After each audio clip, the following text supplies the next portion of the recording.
आपने देखा होगा कि इज़राइल और फ़िलिस्तीन और पैलेस्टाइन के बीच में लगभग हर साल कुछ ना कुछ छोटा-मोटा झगड़ा और युद्ध शुरू हो ही जाता है। तो आज इस वीडियो में हम बात करेंगे इसकी जड़ के बारे में। 1993 में एक ओस्लो अकॉर्ड हुआ जो पीएलओ यानी कि पैलेस्टीनियन लिबरेशन ऑर्गेनाइजेशन। ये गाज़ा पट्टी है, यहाँ पे एक ग्रुप ऑलरेडी जन्म ले चुका था 1990s में, जो था हमास। हमास एक टेररिस्ट ग्रुप था जिसका उद्देश्य ये जमीन वापस लेना नहीं था, उसका उद्देश्य था इजराइल को खत्म। हेलो एंड वेलकम, मैं हूं कपिल भारद्वाज और आज की इस वीडियो में हम बात करेंगे इजराइल और फिलिस्तीन के बीच में जो ये लगातार युद्ध चल रहा है लगभग पिछले 12-15 दिन से, 12 to 15 डेज से, उसके बारे में। तो हम इस वीडियो में जानने की कोशिश करेंगे कि इस युद्ध की असल वजह क्या है। आपने देखा होगा कि इजराइल और फिलिस्तीन और पैलेस्टाइन के बीच में लगभग हर साल कुछ ना कुछ छोटा-मोटा झगड़ा और युद्ध शुरू हो ही जाता है। तो आज इस वीडियो में हम बात करेंगे इसकी जड़ के बारे में। तो उसके लिए हमें पहले इसके इतिहास को खंगोलना पड़ेगा। तो चलिए शुरू करते हैं कि क्रिश्चियंस, ज्यूज और मुसलमान, ये तीनों के तीनों अब्राहमिक रिलीजन है। ऐसा माना जाता है कि जो अब्राहम थे उनके ग्रैंडसन हुए थे जैकब। और अगर हिब्रू बाइबल के हिसाब से माने तो हिब्रू बाइबल एक्चुअली क्या है, बाइबल है ज्यूज की जो हिब्रू भाषा में लिखी हुई है। हिब्रू भाषा ज्यूज की अपनी मातृभाषा है, तो उसमें जो बाइबल लिखी है उसको हिब्रू बाइबल बोलते हैं। उसके हिसाब से, उसकी मान्यताओं के हिसाब से जो जैकब थे उनका नाम खुद भगवान ने यानी कि उनके गॉड ने उनका नाम इज़राइल रखा। और इन इज़राइल को ही और जैकब को ही इन तीनों धर्मों का पैट्रियार्च माना जाता है, यानी कि जन्मदाता माना जाता है। और इनकी जो आगे की डिसेंडेंट्स हैं यानी कि आगे की पीढ़ियां हैं वो कैनन नामक जगह पे अपना बसने लगी, अपनी फैमिलीज को आगे ग्रो करने लगी। तो अगर उस कैनन नामक जगह को आज के परपेक्स में अगर देखा जाए कि आज वो कैनन नामक जगह कहाँ है आज के वर्ल्ड मैप के हिसाब से, तो जो फिलिस्तीन और पैलेस्टाइन और जो इसराइल वाला एरिया है जो मिडिल ईस्ट में, वही एरिया पहले कैनन नाम से जाना जाता था। तो ये तीनों धर्मों के लिए काफी पवित्र जगह है, जिसमें कि एक सिटी है जेरूसलम, उसके बारे में हम बात करेंगे। तो धार्मिक रूप से इस जगह का तीनों के तीनों धर्मों के लिए इम्पोर्टेंस है। तो उसके बाद ये बात लगभग 3 से 4 हज़ार साल पुरानी है। उसके बाद इस जगह पे बहुत सारी डायनेस्टीज ने आगे चल के अपना अपना शासन किया, अपना अपना राज किया। लेकिन हम उन सब डायनेस्टीज के बारे में डिटेल में बात नहीं करेंगे, उसके बारे में हम किसी और वीडियो में बात करेंगे। अभी हम बात करते हैं 19वीं और 20वीं शताब्दी के बारे में, जहाँ से असल जड़ पैदा हुई है आज के जो युद्ध की। और जो ये युद्ध कभी कभार होता रहता है इसराइल और फिलिस्तीन के बीच में। तो लगभग 1880 के आसपास, 1880 के दशक में, यानी कि 1880s के डिकेड में, इस जो कैनान नामक जगह है और जो फिलिस्तीन, जब तक इसको पैलेस्टाइन और फिलिस्तीन नाम से जाना जाता था, उस जगह पे ऑटोमन एम्पायर का शासन हुआ करता था, राज हुआ करता था। तो हुआ ये कि उस वक्त पे जो जूस थे वो almost all across the world में फैले हुए थे, और जहां भी थे वो माइनॉरिटी में थे। स्पेशली यूरोप में वो काफी संख्या में रह रहे थे, लेकिन फिर भी वो माइनॉरिटी में थे। और जहां भी ज्यूज रह रहे थे कहीं ना कहीं उनके साथ काफी डिस्क्रिमिनेशन हो रहा था, रेशियल डिस्क्रिमिनेशन और सिस्टमेटिक डिस्क्रिमिनेशन उनके साथ हो रहा था। तो बट जहां भी थे ज्यूज वो काफी प्रॉस्परस थे, हमेशा वो हार्ड वर्किंग रहे हैं और काफी इंटेलिजेंट थे। तो उनके साथ प्रोसिक्यूशन तो हो ही रहा था। तो ऑल अक्रॉस द वर्ल्ड कहीं ना कहीं ज्यूज के मन में एक अपनी खुद की मातृभूमि, खुद के अपने देश होने की इच्छा बहुत तेजी से अपने उनके दिलो दिमाग में घर बनाने लगी। ये बात है लगभग 19वीं शताब्दी के एंड में, और कह सकते हैं कि 20वीं शताब्दी, 20th सेंचुरी की शुरुआत में। तो हुआ यूं कि अब शुरुआत में एक्चुअली उनके ज्यूज के ऑल अक्रॉस द वर्ल्ड जो ज्यूज फैले हुए थे, उनके हिसाब से जो अपनी मातृभूमि जो वो देख रहे थे, वो देख रहे थे अर्जेंटीना और युगांडा वाले एरिया में। लेकिन बहुत ही जल्दी ये सोच बदल के उनकी जो दृष्टि गई वो गई इस पैलेस्टाइन वाले रीजन में, क्योंकि उनके मान्यताओं के हिसाब से कहीं ना कहीं उनके जो धर्म की जो शुरुआत हुई थी वो इसी रीजन से हुई थी। और आज भी वहां पे उनके धार्मिक स्थल, पवित्र स्थल उपस्थित थे। तो तो जैसे ही ये सोच पूरे वर्ल्ड के ज्यूज के मन में फैलने लगी, आने लगी कि हमारा भी एक देश हो, हमारी भी एक मातृभूमि हो, जहाँ पे हम सारे लोग अपनी अपनी फैमिलीज को अपने रूल और अपने धार्मिक विचारधाराओं के हिसाब से पाले पोसे और आगे अपना जीवन व्यतीत करें। तो इस सोच को लेके बहुत सारे juice all across the world से पलायन हो के चल के इस पैलेस्टाइन वाले रीजन में आके बसने लगे, क्योंकि वो बहुत प्रॉस्परस थे जहाँ भी थे। तो यहाँ पे आके उन्होंने बहुत हायर रेट्स में जमीनें खरीदी और अपने अपने सेटलमेंट्स किए, फार्मिंग शुरू की। जो लगभग जहाँ पे पूरा रेगिस्तान था वहां पर उन्होंने टेक्नोलॉजी उनका, they are like really hard working और बहुत ही इंटेलिजेंट होते हैं। तो उसके हिसाब से उन्होंने रेगिस्तान में भी फार्मिंग करना शुरू किया और काफी प्रोडक्टिव वो साबित हुए। बट अभी तक ऐसा कोई किसी को इश्यू नहीं था। ज्यूज आ रहे थे, अपना जमीन खरीद रहे थे, अपना सेटलमेंट कर रहे थे और अपना आराम से रह रहे थे। लेकिन जो जो दिक्कतें शुरू हुई, जो ये युद्ध लोकल लेवल पर जो युद्ध शुरू हुआ, जो लड़ाइयाँ शुरू हुई छोटी-मोटी, उनकी जो शुरुआत है वो दिक्कतें शुरू होना शुरू हुई 1917 से, यानी कि 1917 से। हुआ यूँ कि 1917 में फर्स्ट वर्ल्ड वॉर की शुरुआत हुई, जिसमें जो ब्रिटिशर्स थे, उनके जो जनरल सेक्रेटरी थे बेल्फोर, उन्होंने अनाउंसमेंट किया कि अगर ज्यूज हमारा इस युद्ध में फर्स्ट वर्ल्ड वॉर में साथ दें अपोजिट पावर्स को हराने में, तो हम उनके लिए एक देश बसाएंगे पैलेस्टाइन वाले रीजन में। ये बात ऑफ कोर्स ज्यूज ने, क्योंकि उनके तो मन में बहुत पहले से था कि भाई हमारा भी अपना देश हो, तो उन्होंने ये बात को एक्सेप्ट किया और उन्होंने ब्रिटिशर्स की तरफ से लड़ाई की, इस युद्ध में भाग लिया।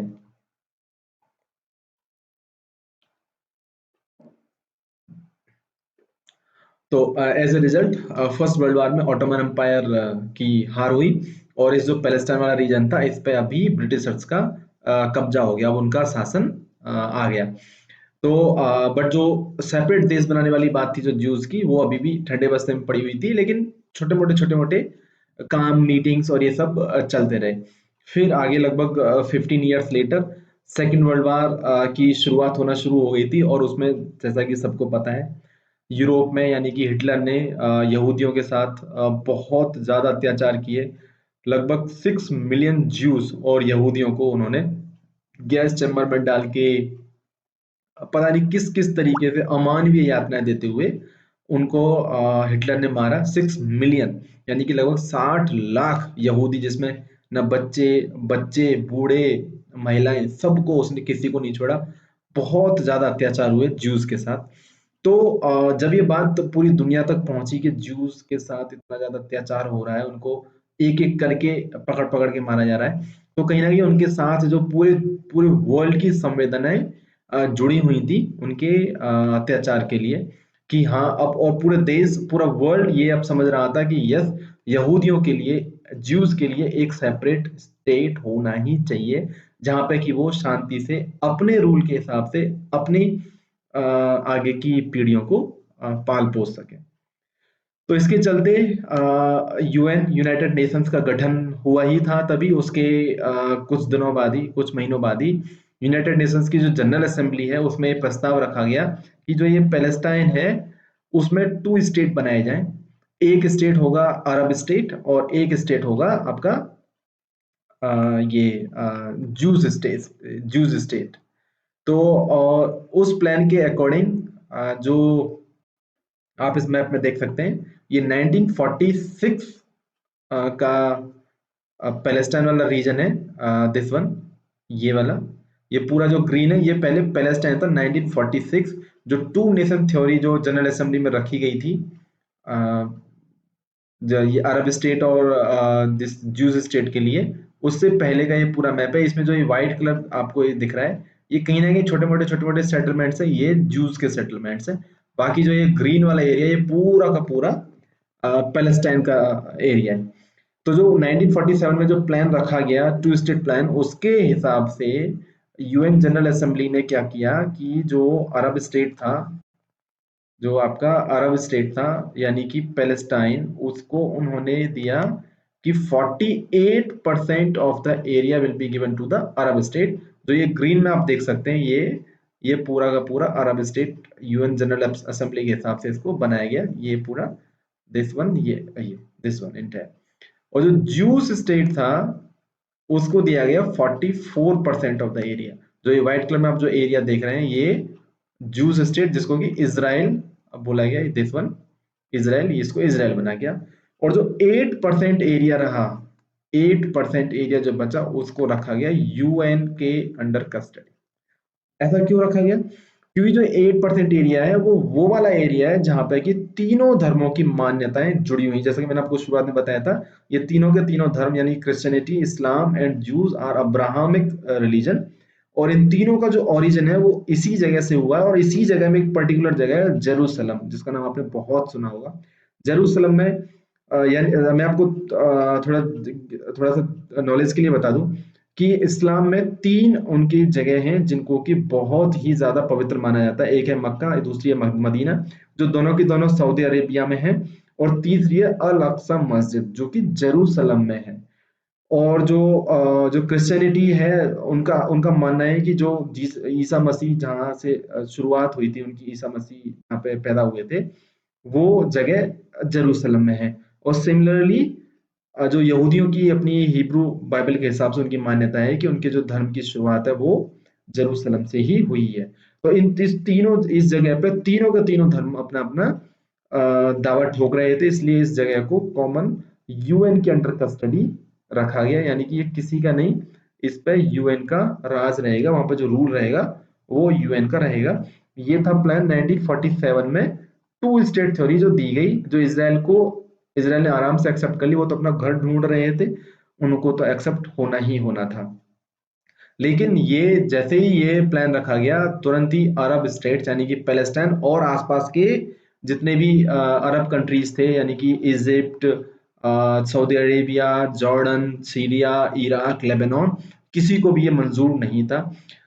इस बात पे बहुत बहस चली, लेकिन 1948 में इसराइल ने खुद को एक स्वतंत्र देश के रूप में पूरे वर्ल्ड के सामने पेश किया। यानी कि उन्होंने कहा कि we are now a independent country.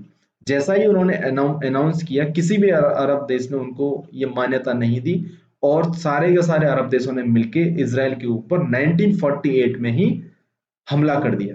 तो 1948 में हमला कर दिया, उसमें कौन कौन से देश शामिल थे? मैं आपको अगर इसराइल की सिचुएशन वर्ल्ड मैप पे अगर मैं बताऊं तो आप देखेंगे यहाँ पे, ये वर्ल्ड मैप है, ये जो है आपका ये अरब स्टेट यानी कि मिडल ईस्ट आप जिसे कह सकते हैं ये। और यहाँ पे अगर इसके आसपास के देश को देखिए, ये जो केसरिया कलर आप देखेंगे, ये पूरा का पूरा आपका इज़राइल है, और पैलेस्टाइन वाला एरिया है ये पूरा का पूरा। इसके इस साइड में ये इजिप्ट है, फिर यहाँ पे ये जॉर्डन आता है, यहाँ नीचे ये सऊदी अरेबिया आता है, यहाँ पे सीरिया है, यहाँ पे लेबनान है, और उधर की तरफ ये इराक है, और आगे चल के और भी अरब कंट्रीज हैं। तो 1948 में ही इजिप्ट ने, जॉर्डन ने, सीरिया ने, लेबनान ने और इराक ने मिलके इसके ऊपर हमला कर दिया, इसराइल के ऊपर। इसराइल, क्योंकि जैसा कि मैंने बताया कि ज्यूस काफी इंटेलिजेंट होने के साथ साथ बहुत ही हार्ड वर्किंग होते हैं, और उसने अकेले ने ही 1948 में जो देश से बना ही था, लेकिन वो उसको पता था कि अगर उसको यहाँ पे एग्जिस्ट करना है तो ही has to be ready every time to fight anyone in the region. तो उसने 5 के 5 देशों को लगभग ये युद्ध लगभग 1 साल चला था, और उसमें उसको इसराइल ने हरा दिया। इसका नतीजा ये हुआ कि इसराइल ने, अभी जो आप 1947 में जो ये देख रहे हैं, 48% एरिया अरब स्टेट को मिला था। अब उसमें से क्योंकि इसने हराया, तो बहुत सारी जमीन जो पैलेस्टाइन की थी उसको इसराइल ने अपने कब्जे में ले लिया। देखिए ये वाला हिस्सा पूरा इसराइल ने ले लिया, यहाँ से भी देखिए कितना सारा काट लिया, आप देखिए ये वाला हिस्सा इसराइल में चला गया। ये वाला जो एरिया है इसमें सिर्फ और सिर्फ इतना छोड़ा है, बाकी सारा एरिया इसराइल में चला गया। अब आप इसमें आपको देख सकते हैं, ये जो 1948 की लड़ाई है उसके बाद का ये मैप है। तो इसमें क्या हुआ कि ये तो हो गया इसराइल, इस वाले हिस्से को जाने लगे वेस्ट बैंक, वेस्ट बैंक। और ये जो हिस्सा है ये है गाजा पट्टी। आप गाजा पट्टी का नाम है क्योंकि गाजा पट्टी का बहुत इंपॉर्टेंस है जब भी हम आगे की लड़ाई के युद्ध के बारे में जब जब बात करेंगे। तो ये जो छोटा सा ग्रीन एरिया गाजा पट्टी, और ये आपका वेस्ट बैंक 1948 की लड़ाई के बाद। फिर 1948 में इसराइल ने इन पांचों के पांचों को देशों को हराया। फिर से 1967 में एक 6 डे वॉर, बहुत ही फेमस वॉर है अरब कंट्रीज और इसराइल के बीच में, जिसमें कि फिर से इजिप्ट, जॉर्डन, सीरिया, इराक यानी कि इसके ऊपर इराक, सऊदी अरेबिया, इन सब ने मिलके फिर से इसराइल के ऊपर हमला किया और लेबनान एंड पाकिस्तान इसके बैकडोर से इनको हेल्प कर रहे थे और कुवैत भी इसमें डायरेक्टली इन्वॉल्व था इस लड़ाई में। तो इसको 6 डे वॉर के नाम से जाना जाता है। ये बहुत ही फेमस वॉर है जिसमें कि 6 दिन के अंदर अकेले इसराइल ने इतनी बड़ी बड़ी अरब शक्तियों को 6 दिन के अंदर हरा दिया था। इसके पीछे जो जो जो इसराइलियन को हराया था, इसके इसके पीछे एक कारण ये भी है कि जी जो ये अरब कंट्रीज लड़ रहे थे वो लड़ रहे थे जमीन वापस लेने के लिए और इसराइल का अस्तित्व खत्म करने के लिए। बल्कि जहां पे इसराइल जो लड़ रहा था, जैसा कि मैंने बताया कि जहां भी यहूदी रहे उनके साथ अत्याचार हुआ, एक्सेप्ट भारत में उनके साथ अत्याचार नहीं हुआ। बाकी सब जगह स्पेशली यूरोप में उनके साथ बहुत अत्याचार हुआ। तो उनको पता था कि अगर वो ये युद्ध हार गए तो उनका अस्तित्व ही खत्म हो जाएगा। They will cease to exist in this world. उनके पास कुछ नहीं बचेगा, ना घर बचेगा, ना कोई सिंपैथी बचेगी, कुछ नहीं बचेगा। वो अपने एग्जिस्टेंस के लिए लड़ रहे थे, इसलिए कहीं ना कहीं वो इस युद्ध को जीते और 6 दिन के अंदर जीते। उस युद्ध के बाद फिर से इसराइल ने अपनी ये जो जगह थी उसको हड़पा। आप देखेंगे ये जो पूरा ग्रीन था, इसमें भी इसको कितने सारे व्हाइट पैचेस बना दिए। ये कहीं कहीं के एकदम चितक वितराक था, इसको कर दिया। तो अब इसराइल, ये पूरा इसराइल हो गया। बाकी गाजा पट्टी ये बची और ये पूरा आपका वेस्ट बैंक बचा। इतना सारा बस ये बचा। तो अगर ये 2012 के हिसाब से अगर एरिया देखिए, 1947 में कितना एरिया था, 48% उसके पास, अरब के पास। और उसको 2012 में और भी बीच में बहुत सारी लड़ाइयां हुई। जब भी लड़ाई होती इसराइल इनको हराता और इनकी जमीन पे कब्जा करता। तो 2012 के हिसाब से अरब जो स्टेट है पैलेस्टाइन, उसके उसके पास कितना एरिया बचा, सिर्फ और सिर्फ 12%। 48% से 12%। तो ये युद्ध करते रहे, इसराइल को हराता रहा और हराएगा। भाई उनका नुकसान हो रहा है तो वो कुछ ना कुछ कॉम्पेंसेट करने के लिए छीनेगा ही छीनेगा। तो इस तरीके से उनके पास सिर्फ 12% बचा। अभी बात करते हैं प्रेजेंट में जो युद्ध चल रहा है वो किसके बीच में चल रहा है। एक बहुत ही बड़ा मिसकंसेप्शन है कि युद्ध फिलिस्तीन और या फिर पैलेस्टाइन और इसराइल के बीच में चल रहा है। ऐसा नहीं है। युद्ध चल रहा है इसराइल और हमास के बीच में। अभी हम इस वीडियो में हमास के बारे में बात करेंगे। देखिए आप जैसे देख रहे हैं, ये गाजा पट्टी वाला एरिया और ये वेस्ट बैंक वाला एरिया है। तो 1993 में एक ओस्लो अकॉर्ड हुआ, जो पीएलओ यानी कि पैलेस्टीनियन लिबरेशन ऑर्गेनाइजेशन, उसके जो प्रेसिडेंट थे या फिर उसके जो जो उसका कार्य संभाल रहे थे, यासिर अराफात। और उस वक्त पे जो इसराइल के पीएम थे, वो थे रेबिन। उनके बीच में ओस्लो अकॉर्ड हुआ, यानी कि शांति समझौता हुआ, जिसमें कि इसराइल ने माना कि जो पीएलओ है वो पैलेस्टाइन यानी कि वेस्ट बैंक एंड गाजा की रिप्रेजेंटेटिव है, वहां पे अपनी सरकार चलाए, डेमोक्रेटिकली इलेक्ट करके उनकी सरकार चलनी चाहिए। बदले में पीएलओ ने माना कि Israel has right to exist peacefully in the region. एक तरीके से उन्होंने इसराइल को एक देश होने की मान्यता दे दी। इस समझौते के बाद बहुत ही मतलब ये आशा थी कि भाई पूरे रीजन में एक शांति स्थापित हो जाएगी, और जो हुई भी। ये काफी मैच्योर डिसीजन था from both side, West Bank Palestine as well as Israel की तरफ से। लेकिन जो ये गाजा पट्टी है, यहाँ पे एक ग्रुप ऑलरेडी जन्म ले चुका था 1990s में, जो था हमास। हमास एक टेररिस्ट ग्रुप था जिसका उद्देश्य ये जमीन वापस लेना नहीं था।